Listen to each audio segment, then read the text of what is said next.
नमस्कार and good evening. Welcome to just Hindi. आप सभी का स्वागत है। मैं हूं गीत आपके साथ और आप देख रहे हैं स्ट्रेट टॉक। और स्ट्रेट टॉक में बात आज एक बार फिर से किसानी कोशिश की। जी हां, आज देश में भारत बंद बुलाया गया था और इस भारत बंद का मिला जुला असर देखने को मिला है।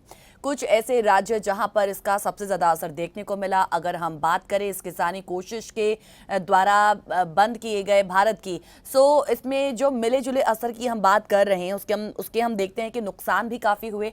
लेकिन जहां तक हम फायदे की बात करते हैं, एक जो गतिरोध बना हुआ है सरकार और किसानों के बीच में, उस गतिरोध को तोड़ने के लिए ही क्योंकि ये किसानी कोशिश लगातार की जा रही है, तो वो गतिरोध अभी तक टूटते हुए नजर बिल्कुल नहीं आता है। जहां तक बात आज हम इस भारत बंद के नुकसान की करते हैं, तो हम देखते हैं कि आज जब इसका असर देखने को मिला है, सो सबसे पहले आवाजाही, जिसमें लोगों को खासी दिक्कतों का सामना करना पड़ा क्योंकि ट्रेनें जो हैं वो रुक गई थी, पहिए जो हैं उनके चक्का जाम कर दिए गए थे और सड़कों पर भी कुछ इसी तरीके का जो एक कहें जाम जो है वो लग गया। सो काफ़ी लोगों को दिक्कतों का सामना करना पड़ा। लेकिन यहाँ पर हम देखते हैं कि इस किसानी कोशिश के मद्देनज़र भी जहाँ जहाँ जिस तरीके की कोई दिक्कत आ रही थी, वहाँ पर भी इन किसानों ने, जिन्होंने भारत बंद बुलाया था, उन्होंने ही उन लोगों की काफ़ी मदद भी की। जैसा कि रेलवे स्टेशन पर जिन लोगों जो लोग अपनी ट्रेन का इंतजार कर रहे थे, लेकिन ट्रेन की क्योंकि आवाजाही बंद थी, तो वहां पर किसी तरीके से उन्होंने वहां पर लंगर प्रोवाइड करवाकर लोगों की हेल्प की और लोगों को किसी तरीके को दिक्कत ना हो, एम्बुलेंस को जाने का रास्ता, मेडिकल सुविधाएं, इन सबको अभी फिलहाल चलने की इजाजत इस भारत बंद में बुलाई गई थी। सो कुल मिलाकर कहने का मतलब ये है कि आज जब इस भारत बंद के हम मिले जुले असर की बात करते हैं, सो हम देखते हैं कि लोगों को एक तरफ दिक्कतें काफ़ी ज़्यादा हुई, तो सोशल मीडिया प्लेटफॉर्म पर लोगों का जो गुस्सा है वो उन पर ज़रूर उतरा। लेकिन दूसरी तरफ आज हम ये देखते हैं कि किसानी कोशिश जो है वो की क्यों गई है, क्योंकि हम देखते हैं कि किसानों वो किसान जिनके साथ अभी तक सरकार बातचीत नहीं कर रही है, वो किसान लगातार इस कोशिशों को दोबारा से कहीं ना कहीं कुछ ऐसा क्रिएट करने की कोशिश कर रहे हैं जिसकी वजह से सरकार तक उनकी गूंज तो पहुंचे, सरकार तक आवाज पहुंच भी रही, लेकिन फिर भी सरकार अभी तक उनसे बात करने का वो जो कदम है उठा नहीं पा रही है। So that is the reason कि किसानों का ये किसानी कोशिश जो है वो एक बार फिर से बुलाई गई। भारत बंद जो है वो बुलाया गया है सिर्फ और सिर्फ गतिरोध तोड़ने के लिए। अगर हम ये कहें कि बार बार किसान ऐसा क्यों कर रहे हैं, तो हम यही कह सकते हैं कि क्योंकि आज जब सरकार के साथ बातचीत नहीं हो रही, तो उनके पास ये करने के अलावा और कोई विकल्प बचता भी नहीं है। दैट्स द रीजन कि महीने में एक या दो बार ये किसानी कोशिश जो है वो एक बार हमें फिर से नजर आ ही जाती है। और आज के इस भारत बंद जो बुलाया गया था, उनको किसानों ने काफी सफल बताया और उनका यही मानना है कि भारत बंद, क्योंकि जब उनसे सवाल ये दागा गया कि भारत बंद बुलाने से आखिर होगा क्या, इससे तो लोगों को दिक्कत ही हो रही है। सो उनका भी यही कहना रहा है कि भारत बंद पहली बार तो हो नहीं रहा है, ये पहले भी कई बार हो चुका है और अगर ये सिर्फ कोशिश है हमारी सरकार के साथ अपनी आवाज़ रखने की, उनके सामने रखने की, सो फिर इसमें गलत भी क्या है। सो आज हम स्ट्रेट टॉक के माध्यम से बात इसी पर करने वाले हैं, क्या वाकई ही किसानों के पास इसके अलावा और कोई विकल्प बचता नहीं है। आज हम बात भारत में इस भारत बंद बुलाए गए की ही बात करेंगे, किसानी इस कोशिश की बात करेंगे और ये समझने की कोशिश करेंगे कि इस आंदोलन के तहत, क्योंकि आंदोलन चाहे और लंबा खिंचता जाएगा, उससे किसानों को कोई दिक्कत नहीं। दिक्कत ये है कि ये तब तक खिंचता जाएगा जब तक सरकार भी बीच में आती नहीं है, उनसे बातचीत करती नहीं है। लेकिन क्या माना जाए कि ये जो किसानी कोशिशों के मद्देनज़र जो बंद बुलाने की कोशिश की जाती है, और अभी महापंचायतें भी हो रही है और उन महापंचायतों के जरिए भी कभी ना कभी थोड़ा एक प्रोटेस्ट के जरिए, बंद बुलाने की जरिए ये जो किसानी कोशिशें हमें बार बार नजर आती है, क्या वाकई इन किसानों के सामने आज और कोई विकल्प जो है वो नजर नहीं आता है। आज का स्ट्रेट टॉक हम इसी पर करेंगे। सो आइए करते हैं शुरुआत आज के स्ट्रेट टॉक की। आइए सबसे पहले हम सवालों पर नजर डाल लेते हैं जिस पर आज हम स्ट्रेट टॉक कर रहे हैं और चाहेंगे कि हमारे व्यूवर्स भी इन सवालों पर जरा नजर दौड़ाएं और आज के भारत बंद बुलाए गए पे उनके अपने क्या विचार हैं वो हमारे साथ जरूर साझा करें। आइए चलिए सवालों पर नजर डालते हैं, उसके बाद हम आज की जो स्थिति क्या रही, क्या कुछ रहा, क्या कुछ घटा, वो आपके सामने जरूर रखेंगे। हमारा पहला सवाल है कि किसान आज अपनी मांगों पर लगातार अड़े हुए हैं, लेकिन आज उनके पास विकल्प क्या रह जाते हैं। सवाल ये कि किसानों को मनाने में आखिर सरकार जो है वो चूक कहाँ रही है। क्या हम ये कहें कि सरकार जो है वो अपने आप को कमजोर दिखाना नहीं चाहती है, लेकिन अपने आप को कमजोर ना दिखाने के चक्कर में वो ऐसा क्या गलत कर रही है देश के साथ, देश के किसानों के साथ। सवाल ये भी है कि क्या किसानों पर चुनावों तक ये तनाव जो है वो दिखने वाला है। सवाल ये भी है कि किसानों की शिकायतें वास्तविक आज नजर आती हैं, लेकिन क्या ऐसे बंद बुलाने से ही, प्रदर्शन करने से ही समाधान जो है वो निकल पाएगा। सवाल ये भी है कि समस्या का समाधान ढूंढने की बजाय आज असल में हो क्या रहा है, आज सरकार क्या कर रही है। ये वो तमाम अहम सवाल है जिस पर आप हमें कॉल कर अपनी राय हमारे साथ साझा कर सकते हैं। लेकिन हम आज जब भारत बंद बुलाए की बात कर रहे हैं और हम उस विकल्प की बात कर रहे हैं, उस ऑप्शन की बात कर रहे हैं, हम चाहेंगे कि हमारे व्यूवर्स इस पर अपनी राय जरूर रखें कि किसानों के पास आज इसके बजाय रह क्या जाता है। क्योंकि हम जानते हैं कि सरकार के साथ अभी कितनी ही दफा बातचीत हुई, सरकार अभी बातचीत किसानों के साथ नहीं कर रही है, लेकिन इन बिटवीन भी सरकार के पास ऐसे बहुत से विकल्प हैं जो वो कर सकती है, लेकिन अभी तक उनकी ओर से वो कदम जो है वो उठाया नहीं जा रहा है। बशर्ते हम देखते हैं कि जिस वक्त बातचीत दोनों के बीच में हो भी रही थी, उस वक्त भी सरकार ने 1.5 साल के लिए इसको होल्ड पर रखने की बात कही थी। फिर एक कमेटी भी बनाई गई थी और हालांकि सरकार अगर किसानों को रद्द करने की, किसानी कानून, ये जो कृषि कानून उनको रद्द करने की बात भी करती है, इनको कैंसिल करना इतना भी ज्यादा जो है इजी नहीं है उनके लिए। डेफिनेटली रीअपील की जो बात है वो लगातार की जाती है, लेकिन सरकार के लिए सब चीज़ें जो हैं वो बहुत डिफिकल्ट हैं इसी वजह से, क्योंकि यदि वो वाकई अपने फैसलों को पीछे छोड़कर किसानों की बात मानते हैं तो वो विपक्ष के सामने आ जाएंगे और विपक्ष को उनको जवाब देना पड़ जाएगा। ऐसे में मानना यही जा रहा है कि कहीं भी अपने आप को वीक साबित करने की यहाँ पर सरकार कोशिश नहीं कर रही है, लेकिन इन सबके बिटवीन भी कुछ ना कुछ ऐसा गलत तो है जिसकी वजह से हम ये कह सकते हैं कि सरकार एक एज पर आकर कहीं ना कहीं चूक रही है। And that is the reason कि अभी तक वो जो गतिरोध है वो बना हुआ है। एंड सेकेंड बात हम यहाँ पर ये भी करेंगे कि आप अभी जानते हैं कि पीएम नरेंद्र मोदी का जो यूएस विजिट रहा और वहाँ पर भी जो काफ़ी भारतीय मूल के लोग हैं, वो लोग जहाँ पर मीटिंग चल रही थी वॉशिंगटन डीसी में, वहाँ पर भी हम देखते हैं कि लोगों ने काफ़ी प्रोटेस्ट किया और किसानों के प्रति जो है अपनी आवाज़ बुलंद करने की कोशिश की है। मकसद सिर्फ यही था कि आज जब देश के दो राष्ट्राध्यक्ष एक दूसरे के साथ बातचीत कर रहे हैं, देश में इस वक्त जो चल रहा है उस मकसद को, उस प्रदर्शन को, उस आवाज को उनके सामने रखें और ये जो गतिरोध बना हुआ है उसको तोड़ने की कोशिश करें, यानी कि उस पर बातचीत हो, दोनों के बीच में इस इंसानी मुद्दों को लेकर जो है वो बातचीत उठे।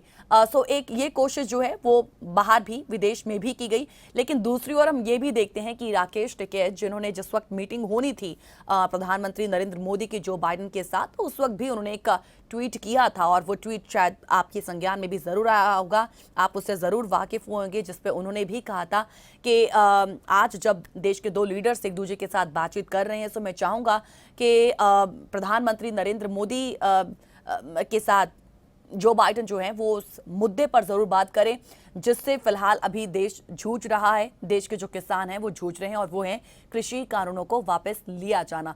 जो उन्होंने ये ट्वीट किया था, हालांकि उस पर भी काफी सवाल खड़े हुए और माना गया कि ये जो ट्वीट किया जाना है उनकी ओर से गलत है।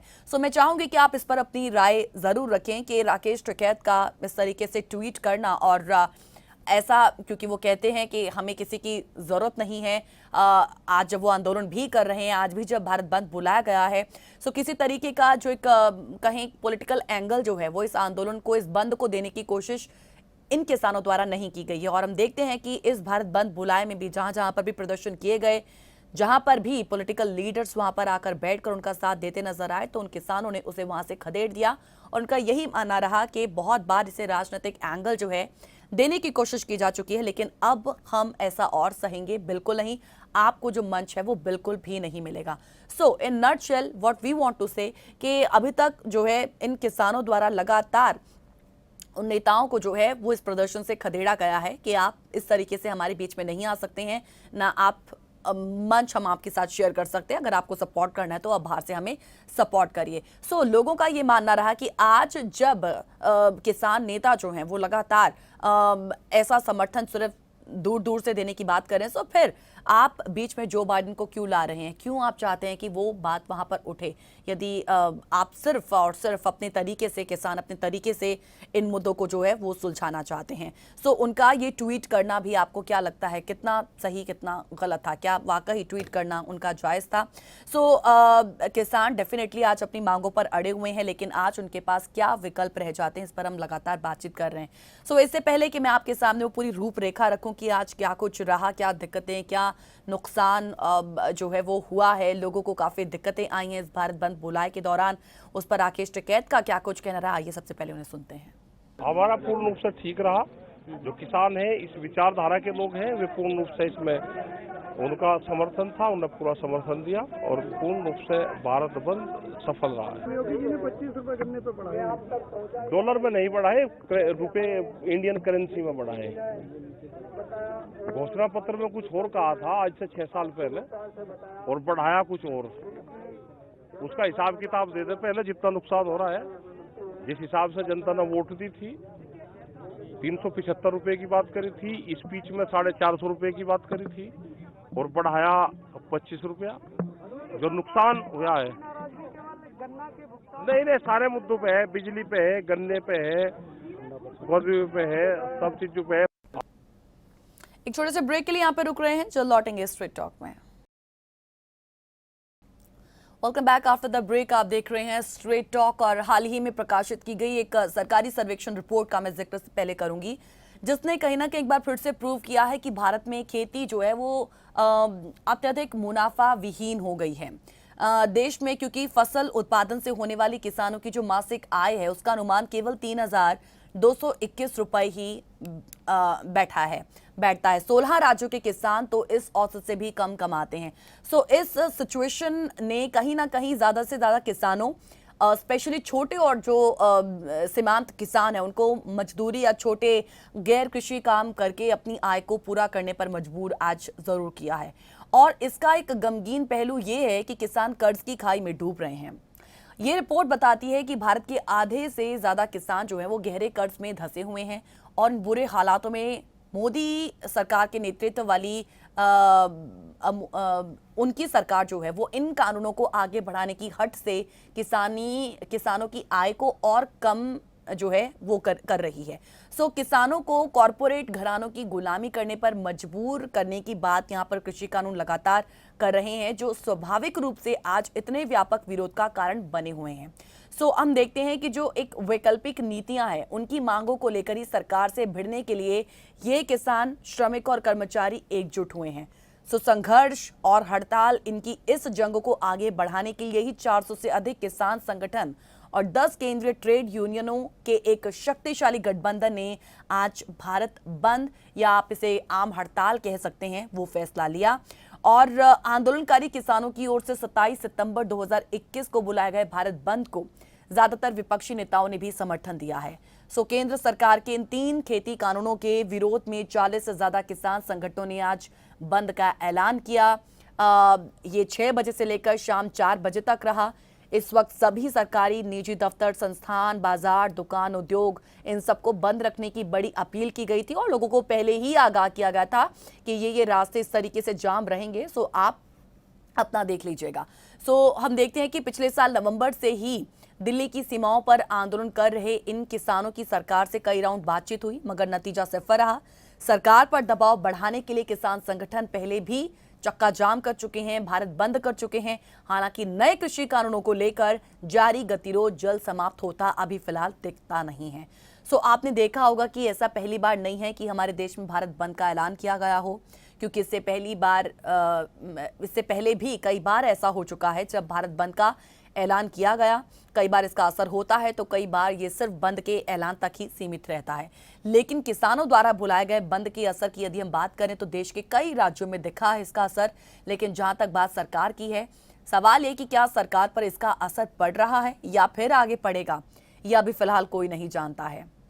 पिछले 1 साल से किसान काले कृषि कानूनों की वापसी की अपनी लड़ाई को जारी रखते हुए दमन और कठोर गर्मी सर्दी को अब तक झेल चुके हैं, जबकि सरकार या सत्ताधारी पार्टी के नेता और आप कहें कि सरकार के जो समर्थक हैं वो बुद्धिजीवी ये दिखाने की कोशिश करते हैं कि किसान इतनी भी बुरी स्थिति में नहीं है जितना कि दर्शाया गया है, और ये कि केवल कुछ निहित स्वार्थ हैं जो उनके संघर्ष की आग को बढ़ा रहे हैं। सो ये एक ऐसी प्रणाली हम कह सकते बन चुकी है जो अपने आखिरी पैरों पर लड़खड़ा रही है, क्योंकि बड़े पैमाने पर बेरोजगारी भी है। इसलिए गैर कृषि कार्यों जैसे कि औद्योगिक या सेवा क्षेत्र, इन सब में नौकरियों से पर्याप्त आय कमाने की बहुत अधिक गुंजाइश भी आज बिल्कुल नहीं रही है।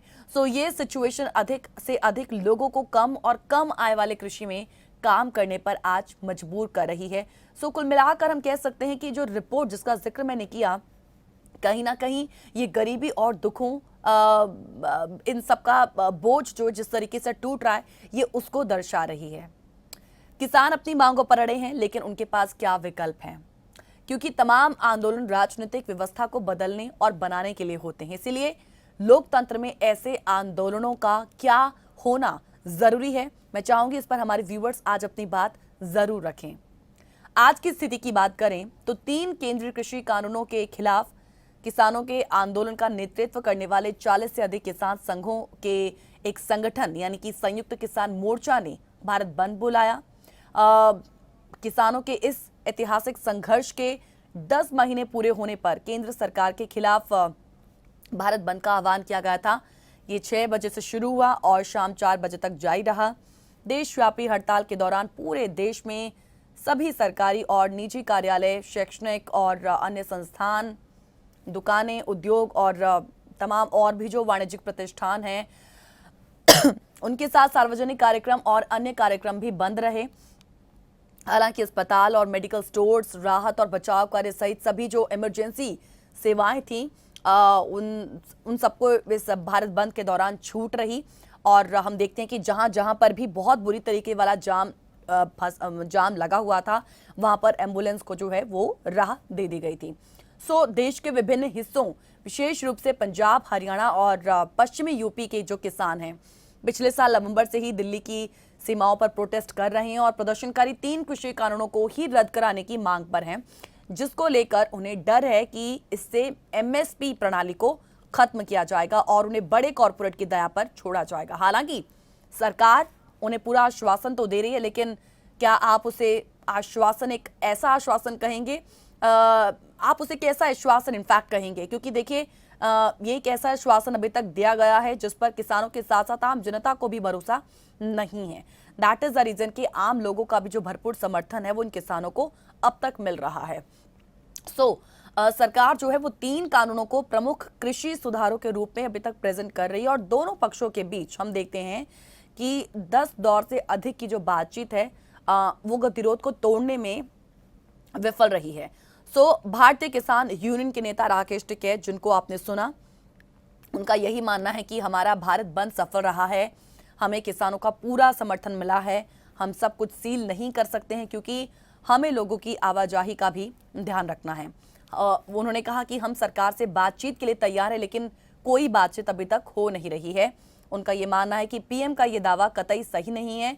किसानों को अगर एमएसपी मिल रही होती तो वो आत्महत्या नहीं कर रहे होते, वो सड़कों पर नहीं इस तरीके से उतरते।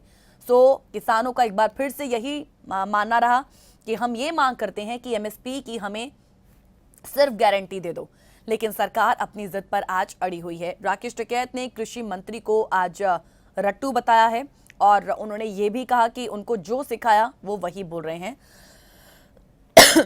माफ कीजिएगा, वो संशोधन की आज बात कर रहे हैं लेकिन कानून वापसी की नहीं।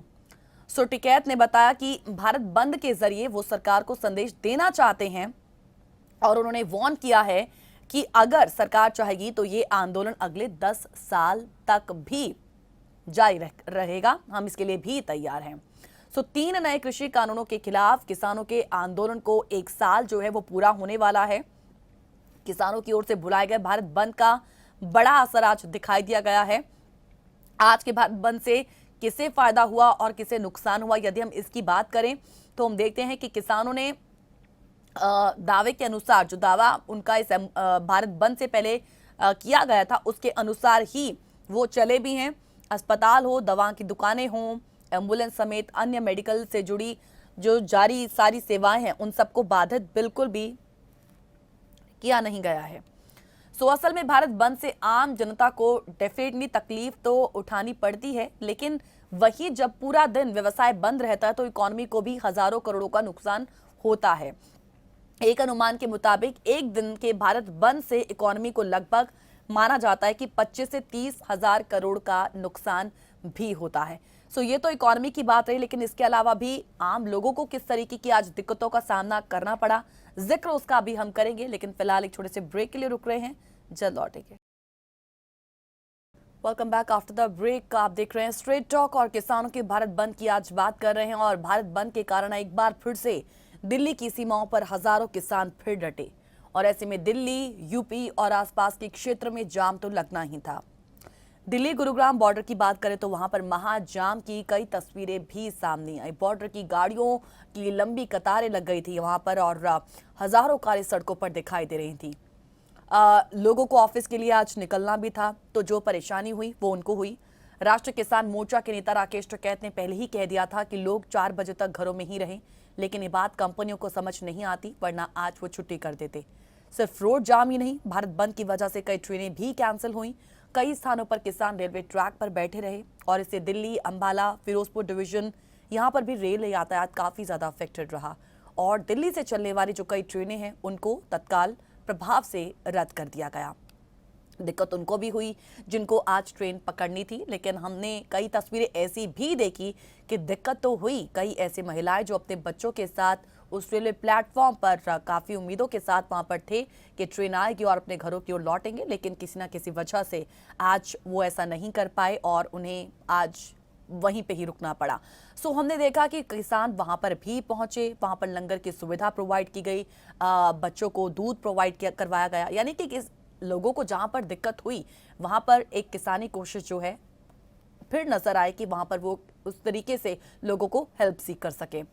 तो हम देखते हैं कि दिल्ली डिवीजन में भी कई स्थानों पर किसान ट्रैक पर बैठे रहे आज, और इस वजह से उन डिविजन्स में करीब 25 ट्रेनें जो हैं वो प्रभावित हुई। 25 जब कहीं एक बड़ा आंकड़ा है, और हम ये नहीं कह रहे कि बल्कि रेलवे की रिपोर्ट ये बताती है। असल में नई दिल्ली, अमृतसर, शान पंजाब, नई दिल्ली, मोगा स्पेशल ट्रेनें जो कई जो आमतौर पर रोज ये ट्रेनें चलती हैं, इनकी जो आवाजाही है वो आज पूरी तरीके से ठप रही, और वजह सिर्फ एक थी, भारत बंद।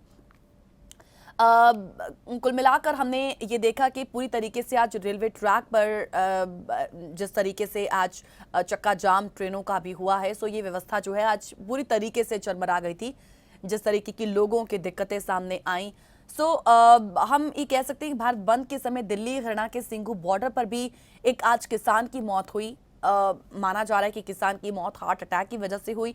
सो अब ये भी जो नुकसान है वो किसका है, हम देखते हैं कि डेफिनेटली किसान, एक बड़ा आंकड़ा जो है, मौत का आंकड़ा है, वो सिर्फ और सिर्फ इस प्रदर्शन में ही हमें देखने को मिला है, जब कई किसानों ने की जो है वो मौत भी हो गई।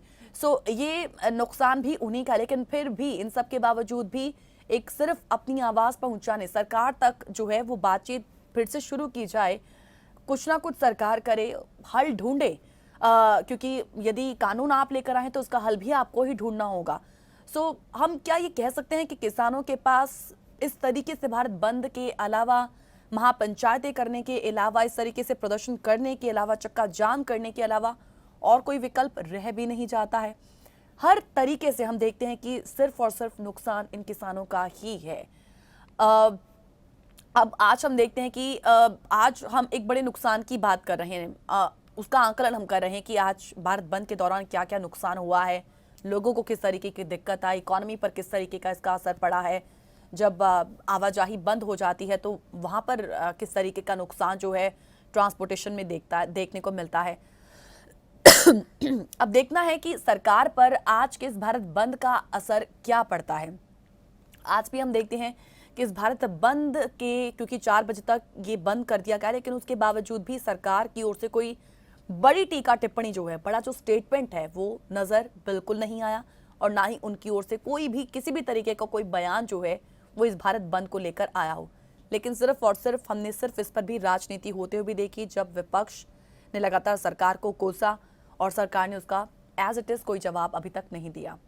सो अगर केंद्र सरकार 3 कृषि कानूनों को वापस ले लेती तो इसका फायदा क्या वाकई होगा, ये भी बड़े सवाल जो हैं वो उठे। कई लोग राकेश टिकैत पर आज राजनीति करने का आरोप भी लगा रहे थे, लेकिन उनका मानना है कि भारत बंद का राजनीति से कुछ भी लेना देना नहीं है। हालांकि केंद्र में सरकार है और हम उसका विरोध कर रहे हैं, हमारा आंदोलन केंद्र सरकार के खिलाफ है। देश में पहली बार तो बंद हो नहीं रहा, सो इस आंदोलन के क्या फायदे होंगे? इसके जवाब में भी टिकैत ने कहा कि क्या ये देश में पहली बार हो रहा है? आज जो सरकार में है, जब वो लोग बंद किया करते थे एक वक्त में, तो क्या उन्हें हासिल कुछ होता था? ये सवाल उन्होंने उल्टा उठाया। सो करीब करीब 1 साल से आंदोलन जो है वो हम देख रहे हैं कि इस किसान कृषि कानूनों के तहत जो एक विरोध इन किसानों ने उठाई है, उसी के तहत 1 साल हो चुके हैं कि ये किसान जो है लगातार आंदोलन कर रहे हैं। हो सकता है कि भारत बंद से ही कुछ रास्ता निकल जाए। So that is the reason कि ये बंद आज एक बार फिर से बुलाया गया। राकेश टिकैत का मानना है कि ये भी हमारे आंदोलन का एक हिस्सा है जिसका हम पार्ट बने हैं। तीनों नए कृषि कानून वापस होने पर ही किसानों को फायदा होगा। यदि आप इससे पहले कहेंगे कि भारत बंद से क्या फायदा होगा, तो उससे कोई फायदा नहीं होने वाला है। हम तो सिर्फ एक आवाज को उठा रहे हैं, सरकार तक जो है अपनी आवाज को फिर से उठाने की कोशिश कर रहे हैं, और ये सिर्फ हमारी किसानी कोशिश ही है। सरकार सुन लेगी, कुछ हल निकलेगा तो हमें उसका फायदा हो सकता है। किसानों का साफ तौर पर मानना है कि 10 सालों तक भी आंदोलन करना पड़ेगा तो हम करेंगे। अगर वर्तमान सरकार ने इन कानूनों को वापस नहीं लिया तो आने वाली सरकारों को इसे वापस तो लेना ही होगा। सो किसानों का आज ये मानना है। सो एट द एंड आज 4 बजे के बाद राकेश टिकैत ने भी जब इस भारत बंद को लेकर उनसे बातचीत की गई तो उन्होंने इसे सफल बताया है, और उनका मानना है कि आगे की जो रणनीति है वो संयुक्त किसान मोर्चा ही बनाएगा। यानी किसानों के लिए तो आज का भारत बंद फायदेमंद रहा है। अब जिससे नुकसान हुआ है वो भी अपना जाने। किसान तो हमारे अन्नदाता हैं, उनके लिए इतना तो सहना ही पड़ेगा। लेकिन जो किसान नहीं है, जो राजनीति चमका रहे, उनकी वजह से किसी को नुकसान क्यों सहना पड़े, इस तरीके की भी लोगों की जो है वो काफी स्टेटमेंट आई हैं। सो इन कोशिशों के माध्यम से आज जब हम एक कंक्लूजन निकालने की कोशिश करते हैं तो सिर्फ कंक्लूजन यही है कि केवल सरकार पर दबाव बनाने की एक रणनीति के तहत ही कभी चक्का जाम होता है तो कभी भारत बंद होता है। सरकार पर दबाव बनाया जाए, बल्कि उन हजारों किसानों को प्रोत्साहन देने की भी कोशिश इन किसानी कोशिशों द्वारा हो रही है जो मौसम का सामना करते हुए बीते 10 महीनों से सड़कों पर डेरा डाले हुए हैं। ज्यादा आयोजनों की घोषणा से सरकार को डेफिनेटली ये संदेश तो जाता ही होगा कि किसान जो हैं वो लंबे समय के लिए तैयार हैं, और सरकार को पता भी है कि ये जो किसान है वो लंबे समय के लिए डेफिनेटली तैयार भी हैं, लेकिन फिर भी अभी तक अमूक है, कुछ कह नहीं रही है। किसी तरीके की कोई स्टेटमेंट जो है वो इन किसानी कोशिशों पर अभी तक उनके सामने नहीं आई है। विकल्प आखिर किसानों के पास क्या रह जाते हैं? सड़कों पर आखिर वो कब तक इस तरीके से खड़े रहेंगे? क्या ये इस बात पर निर्भर करता है कि देशव्यापी संघर्ष जो है वो कब तक चलेगा? सो कुल मिलाकर यहाँ पर सरकार को ही बीच में आना होगा। सरकार को ही इसके बीच में जो है वो कुछ ना कुछ सोचना पड़ेगा। पहले भी इस बात पर काफ़ी चर्चाएं हुई थी, जैसा मैंने जिक्र पहले भी किया था कि इन बिटवीन इन कानूनों को जो है वो स्टे पर रखा जाए। कानूनों को 2 साल के निलंबन से कुछ राहत मिल सकती है। चर्चाएं इस बात को लेकर भी पहले हो चुकी हैं। सो हम इस समय का उपयोग माना जाता है कि ये जो 2 साल के निलंबन होगा भी, इस समय का जो उपयोग है वो भारत में कृषि संकटों के समाधान पर आम सहमति बनाने में किया जा सकता है। लेकिन उस पर भी किसानों को किसी तरीके का कोई ट्रस्ट नहीं है। उनका ये मानना है कि चलिए सरकार की बात हम मान भी लेते हैं, क्या पता सरकार ने अभी फिलहाल रोक लगाई लेकिन उसको बाद में वो फिर से लागू कर दे। सो हम विश्वास नहीं कर सकते हैं। अब हमारा जो प्रोटेस्ट है वो 1 साल से चल रहा है, सो ऐसे में अब इसे व्यर्थ जाने नहीं दिया जाएगा। माना जाता है कि अगर निलंबन होता है तो किसान प्रतिनिधियों, राज्य सरकारों सहित सभी स्टेक होल्डरों को मिलकर एक कमेटी बनाई जा सकती है जो सरकार को अपनी सिफारिश दे दे। एक और सजेशन जो दिल्ली के सत्ता में गलियारों में घूमता नजर आया था और वो ये था कि कानूनों को लागू करने का फैसला क्यों ना सिर्फ राज्य सरकारों पर छोड़ दे। एक सुझाव ये भी था कि केंद्र जो है वो राज्यों को सब्सिडी दे और राज्य एमएसपी देकर फसलों की खरीद करे। हालांकि ये महज सजेशंस रहे जो कि दिल्ली में सत्ता के गलियारों में घूमते नजर आए। केंद्र सरकार की स्थिति आज भी यही है कि वो कृषि कानूनों में संशोधन के लिए तैयार है, लेकिन कानून जो हैं वो सिर्फ बने रहेंगे, वापस बिल्कुल नहीं लिए जाएंगे। सो कुछ किसानों और सरकारों से कुछ लोगों का मानना भी है कि इस विवाद का जो समाधान है वो अदालत के हस्तक्षेप से भी होगा, क्योंकि दोनों ही पक्ष अपनी बात से हटने के लिए तैयार नहीं है। सो अभी ये भी कामगार अभी साबित नहीं हो रहा है। लास्ट टाइम भी जब हमने इसी कृषि कानूनों पर बात की थी तो उस कमेटी का भी जिक्र किया था। हालांकि हमारे व्यूवर्स ने उस पर अपनी बात भी रखी थी कि वो कमेटी में अभी तक सामने उस कमेटी के रिपोर्ट में क्या था, एक जो हलफनामा सुप्रीम कोर्ट में दाखिल किया गया था उसमें कुछ ना कुछ ऐसा सरकार के खिलाफ है, एंड दैट इज वाई कि अभी तक वो सामने आया नहीं है। सो वो सामने आना चाहिए, क्योंकि डेफिनेटली उस हलफनामे में किसानों के फेवर में ही बात कही गई होगी। सो खैर, कमेटी का हम जिक्र नहीं करेंगे, लेकिन हम देखते हैं कि दोनों ही जो पक्ष अपनी बात से हटने के लिए आज तैयार नहीं है। लेकिन हम देखते हैं कि सरकार के पास, क्योंकि कानून वो लेकर आए और उन्होंने कानून को पास कर दिया, लेकिन उनके पास खोने के लिए कुछ नहीं है। किसान लगातार जो खो रहे हैं, काफ़ी नुकसान उनका हो रहा है और वहाँ पर खोने के लिए सिर्फ किसानों के पास ही बहुत कुछ है।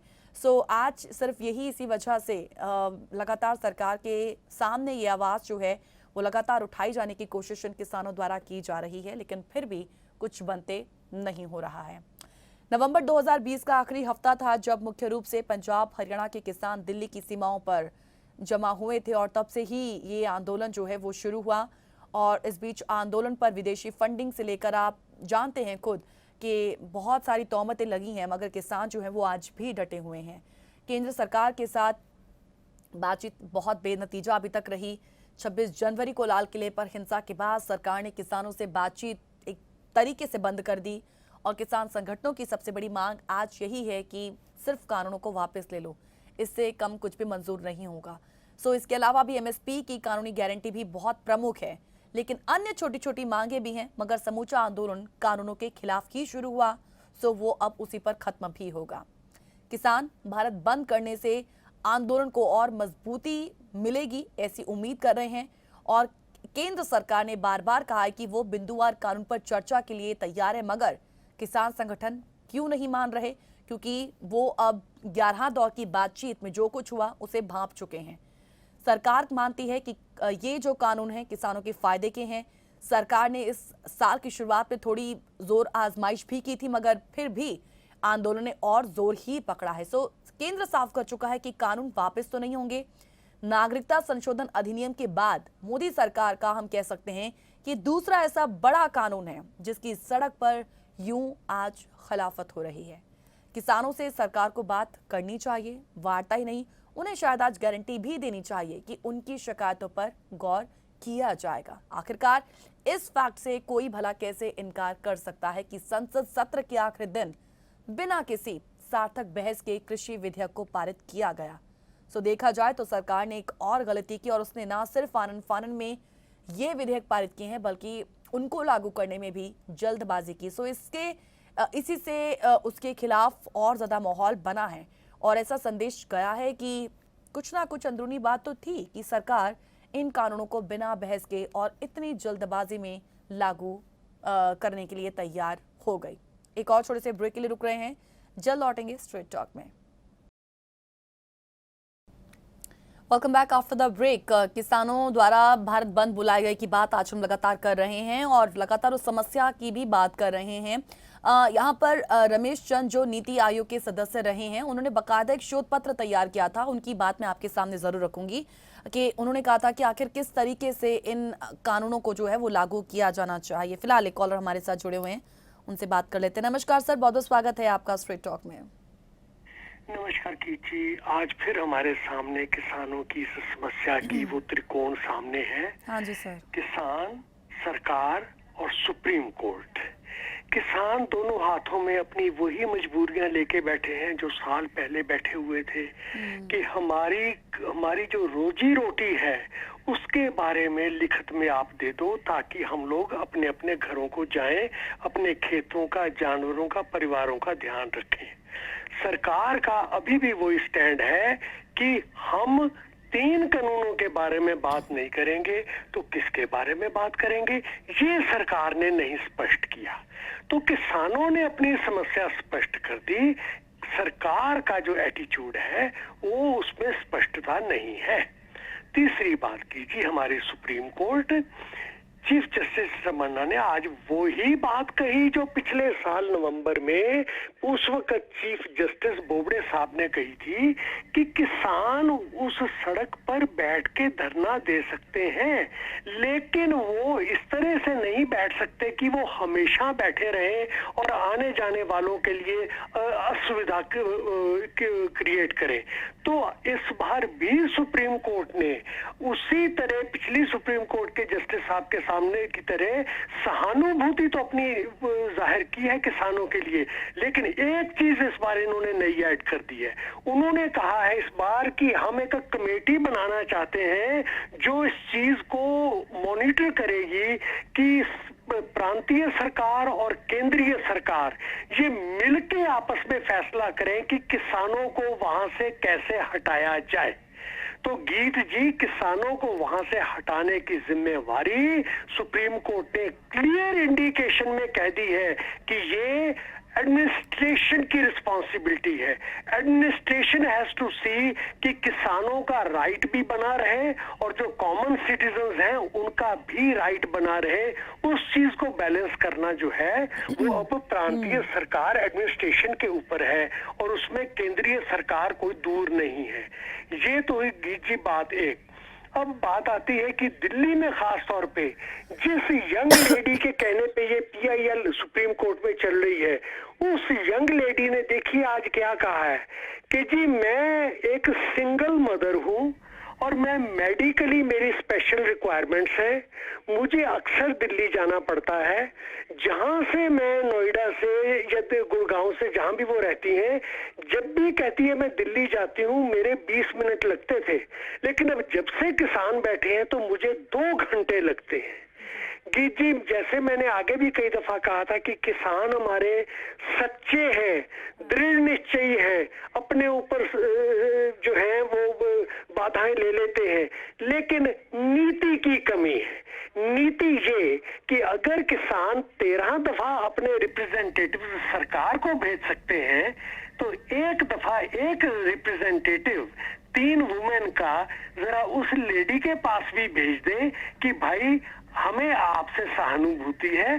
जैसे हम बाकी एम्बुलेंसेस को निकाल रहे हैं, स्कूल की बसेस को निकाल रहे हैं, आपने जब आपका स्पेशल केस है, आपने जब दिल्ली की तरफ जाना है हमें बताएं, हम आपको कॉरिडोर बना के देंगे।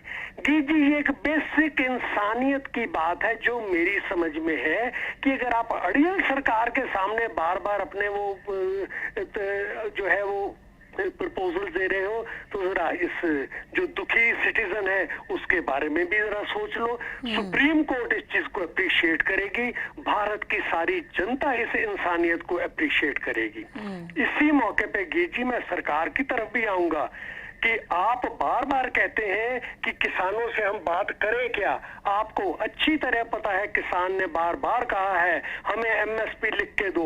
आप क्यों 3 कानून की बात के ऊपर अड़े हुए हो? जिस बात की बात करनी है जो सुलझ सकती है, MSP क्यों नहीं आप लिख के राइटिंग में किसान को दे देते? जी, यहाँ जो है गवर्नमेंट है उनको भी इस बारे में थोड़ा अपना स्टैंड जो है वो थोड़ा ह्यूमन करना पड़ेगा। दिक्कत ये है ना सर कि स्पष्टता, हाँ जैसा आपने कहा कि स्पष्टता अभी तक नहीं है। यहाँ पर स्पष्ट किसान हमें जरूर नजर आते हैं, उनकी मांगे नजर आती है, उनका दुख हर चीज स्पष्ट है, लेकिन सरकार की ओर से तो कोई स्पष्टता वाकई नजर नहीं आती है।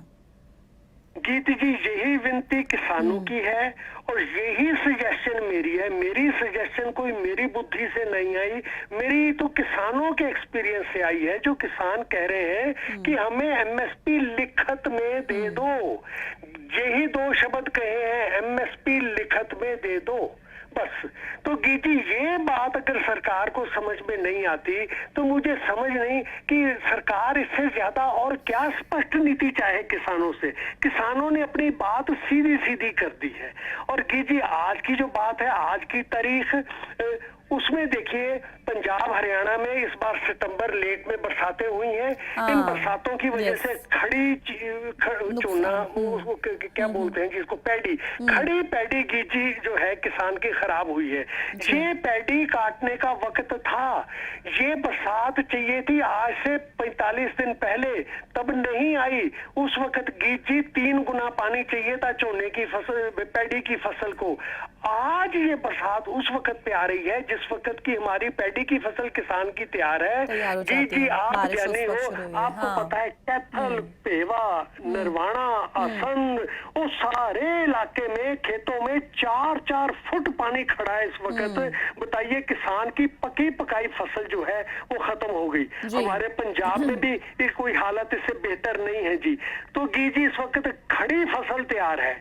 ऐसे मौके पे किसानों का प्रेशर जो है सरकार के ऊपर वो सही कारगर होगा। क्यों? अब किसान कहता है कि गिरदावरी तो जल्दी करवाओ।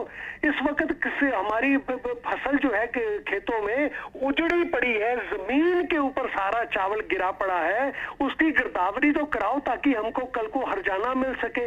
जी इसमें भी अगर सरकार ने देर की तो 10 दिन में अगर वो जमीनें सूख जाती हैं तो फिर वो गिरदावरी के वक्त जी इनका आपस में झगड़ा होगा।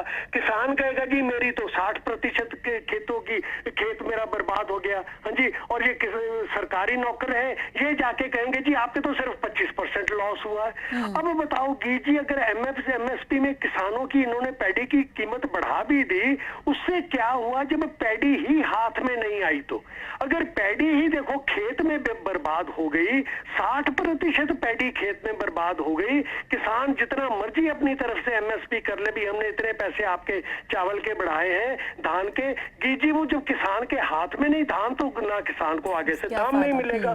धान नहीं है तो दाम नहीं है। तो जी एक ये बात है कि इस वक्त किसान का सरकार के ऊपर जो प्रेशर है उसमें गिरदावरियां जल्दी हो जाए, खासकर जिन एरियाज में हमारी ये बरसात की वजह से किसानों का लॉस हुआ है, तो उससे सरकार का एक गुडविल जेस्चर किसान को मिलेगा कि देखो भी इस बार आपका संकट आया है, आपने गिरदावरी जल्दी की बात की है, ये देखो हमारे बंदे जो है आपके खेतों में पहुंच गए हैं। तो जी इस वक्त थोड़ा किसानों का प्रेशर देना है कि सरकार के ऊपर वो थोड़ा जायज भी है। एक तो पुरानी मांगे वो अभी तक पूरी नहीं हुई और ऊपर से ये सामने फसल आंखों के सामने पड़ी है, इसका ध्यान मुआवजा वो भी किसान को चाहिए। और ये एक मौका है सरकार भी थोड़ा सा जेस्चर अगर लिख के नहीं अभी देने के लिए तैयार एमएसपी तो जी गिरदावरी तो करवा दे जो कि किसान का हक बनता है। हर साल गिरदावरियां होती हैं, इस बार जरा जल्दी करा दो क्योंकि किसान की फसल जो है महंगी फसल, सबसे महंगी फसल हमारी धान की हरियाणा में जी 60% तक मेरे को पता चला है गोहाना और कैथल के लोगों से कि 60% तक जी हमारी फसल का नुकसान हो गया है। तो जी और किसानों की तरफ से वो जो PIL जो अपीलेंट है अगर उनको ये गुड जेस्चर दे दी ह्यूमैनिटी का तो जी उससे भी इनका जो है इंसानियत इनकी सामने आती है। धन्यवाद जी, भारत माता की जय हो। Thank you sir, thank you so much. बिल्कुल, यहाँ पर जिक्र जब फसलों का हुआ है, मैं यहाँ पर क्योंकि कॉल लेने से पहले रमेश चंद जो नीति आयोग के सदस्य रहे हैं जिन्होंने शोध पत्र तैयार किया था, इस बातों का जिक्र उन्होंने इस शोध पत्र में भी किया कि आखिर किस तरीके से इन कारणों को लागू करना चाहिए था ताकि इनका जो है अपेक्षित लाभ जो है वो हासिल किया जा सके। सो इस शोध पत्र में उन्होंने विस्तार से बताया था कि कैसे इन कृषि सुधारों का जो फायदा है वो ग्रामीण अर्थव्यवस्था को मिलेगा। संभव हो तो उनके अध्ययन पर विचार विमर्श शायद होना भी चाहिए ताकि किसान सरकार के टकराव में एटलीस्ट कोई रास्ता तो निकले। दिक्कत यह है कि इस तनातनी में हम कृषि के जो वास्तविक संकट है, जो इन कानूनों के आने से पहले भी वास्तविक संकट जो रहा है उसको नजरअंदाज करते आए हैं। मसलन इस बार जैसा हम देखते हैं कि कुछ फसलें बुरी तरीके से प्रभावित हुए। अमूमन बारिश अगस्त के महीने में होती थी तो सरकार की तरफ से किसानों को नए बीज देने और उन्हें क्रेडिट मुहैया करवाने या अन्य राहत देने की घोषणाएं भी होती थी। मगर इस साल सितंबर महीने में अप्रत्याशित रूप से तेज बारिश हुई और सरकार उदासीन है। जून जुलाई में बोई गई फसलें बिल्कुल तैयार होने को थी लेकिन अब वो जमीन पर लौटने लगी हैं। साफ है कुछ फसलों के इस नुकसान का असर भारतीय कृषि पर पड़ा है। रबी की फसलें अच्छी होने के बावजूद एग्रीकल्चर आउटपुट कम कर रही है, लेकिन इस गंभीर पहलू पर कोई बातचीत करने को आज तैयार ही नहीं है, ना ही सरकार की ओर से।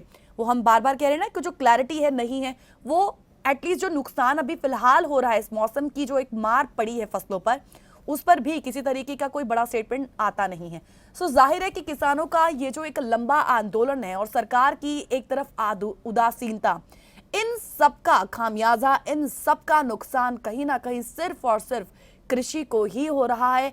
एंड वी कैन से कि ये एक वास्तविक संकट है जिससे कृषि जो है वो पहले भी जूझती आई है और आज भी जूझ रही है। सो परोक्ष रूप से इंडियन इकोनॉमी और कृषि से जुड़ी कंपनियों के मुश्किलों में रहने के कारण व्हाट वी सी कि रोजगार विकास दर नेगेटिव रूप से अफेक्ट हो रही है। हालांकि अभी मौका है, शायद सरकार पहल करे और अपना हाथ बढ़ाए तो कुछ हो सकता है। जैसा यहाँ पर हमारे कॉलर ने भी कहा कि चलिए जो मुख्य मांगे किसानों द्वारा इतने लंबे समय से रखी जा रही है, उन पर आप समय लेना चाहते हैं, आप अपने स्पेसिफिक पॉइंट ऑफ टाइम पर किसानों के साथ बातचीत करना चाहें करें, लेकिन एटलीस्ट जो अभी जो नुकसान उनको हो रहा है एटलीस्ट उसकी भरपाई तो हो। किसानों से बिना शर्त बातचीत होनी ही आज चाहिए। अर्थशास्त्रों के कानून को यदि बिना अक्ल के इस्तेमाल किया जाएगा तो अर्थव्यवस्था को डेफिनेटली नुकसान होगा ही। सो एज सेम वे मौजूदा हालात भी इंडिया में कुछ ऐसे ही हैं। मौजूदा जो हालात हैं वो किसानों के भी ऐसे हैं। सो अभी सोच समझकर आगे बढ़ने की वाकई ज़रूरत है और किसानों और सरकार के बीच ये जो टकराव है अब और लंबा जो है वो खिंचना नहीं चाहिए। एज फिर वही बात कहेंगे कि आंदोलन तो होते हैं, लोकतंत्र का पार्ट भी है। अपनी आवाज़ को मुखर करने के लिए, सरकार तक अपनी आवाज़ों को बुलंद करने के लिए ऐसे आंदोलन आम लोगों द्वारा किए जाते हैं, किसानों द्वारा किए जाते हैं, लेकिन आंदोलन इतने लंबे तक नहीं चल सकते। सरकार को अब इसके बारे में भी शायद सोचने की ज़रूरत है। सो इसी नोट के साथ इजाज़त ले रहे हैं। स्ट्रेट टॉक में आज के लिए इतना ही।